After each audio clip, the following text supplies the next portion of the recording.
Okay, so ready to dive in. Absolutely. Let's do it. All right, awesome. Today we're going to be looking at something pretty wild. You know that Delta plane incident at Toronto Pearson? Yeah, the one that had everybody Googling like crazy, huh? Exactly. I mean, people were throwing all sorts of search terms out there like Delta plane crash, Toronto plane crash Oh, video. yeah, I saw those. Even looking up specific airlines, right? Endeavor Air, Delta Airlines, all over the place. And you know, when you see those searches, your mind immediately goes to the worst case scenario. I start thinking, oh man, another crash. Definitely makes you nervous. But here's the thing. It didn't actually crash. Nope, not a crash. Landed upside down, though. Upside down. A Delta CRJ 900 upside down on the runway at Toronto Pearson. And I bet for our aviation folks out there, they probably know. The CRJ 900, that's a pretty common plane. You see them all the time for regional flights. Yeah, Warcross of the Skies, that one. But upside down, that's not in the flight manual. Definitely not a standard maneuver, no. And that's what makes this whole thing so fascinating because, you think about the CRJ 900, how it's designed, weight distribution, the landing gear placement, all that, to land upside down and not just, totally wreck the plane. It's like how... It's a real head scratcher, right? Like defies logic almost. Well, and speaking of head scratchers, we saw a lot of searches for video of Delta plane flipping. Oh, yeah, I bet. Everybody wants to see it. Because I'm trying to picture it in my head, and it doesn't compute. It's hard to visualize, for sure. I mean, even without the video, there are some things we can glean from, the information we have.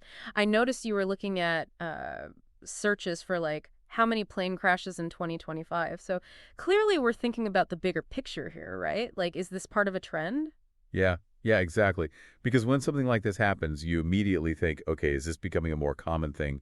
What's going on with aviation safety? Right, exactly. And what's interesting is statistically 2025 has actually been a pretty good year for aviation safety.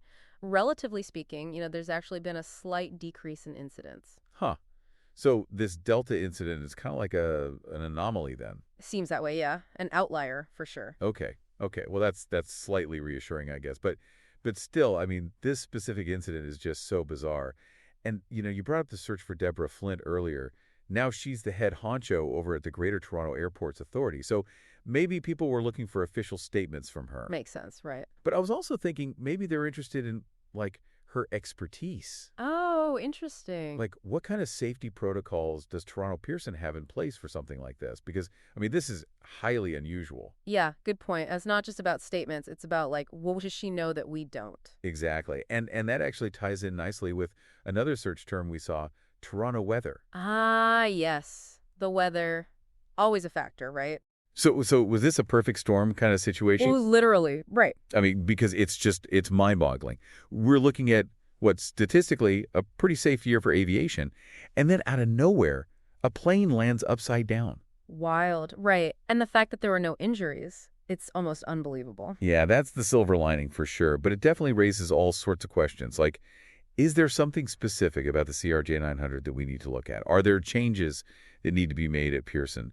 Or was this just, a fluke, a case of incredibly good luck? I mean, what can we even learn from this? Well, that's the million-dollar question, isn't it? And it's why incidents like this, even without serious consequences, are so important to study because they really highlight just how many factors are at play when it comes to aviation safety.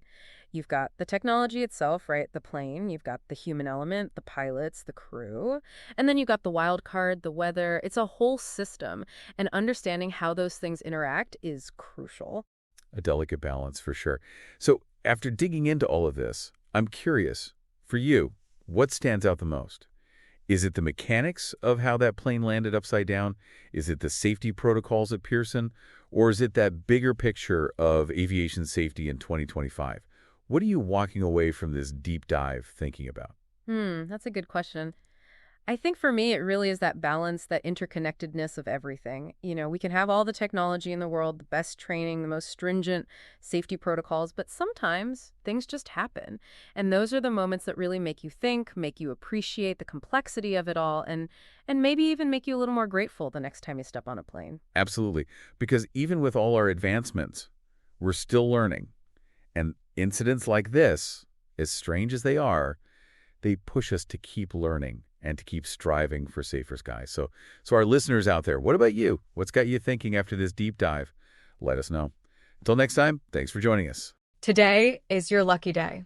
Today is the day that our $3 website works for you, paying you directly to your PayPal daily. Imagine $3 ongoing continuous payments to your PayPal account.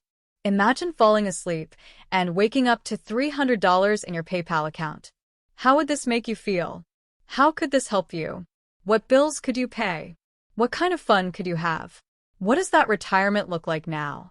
All for a one-time payment of $3. This website is DFY done for you, fully built and completely hosted, and never stops collecting payments for you. You have spent $3 on coffee on a regular, but that coffee won't help you create multiple streams of income. Click the link below.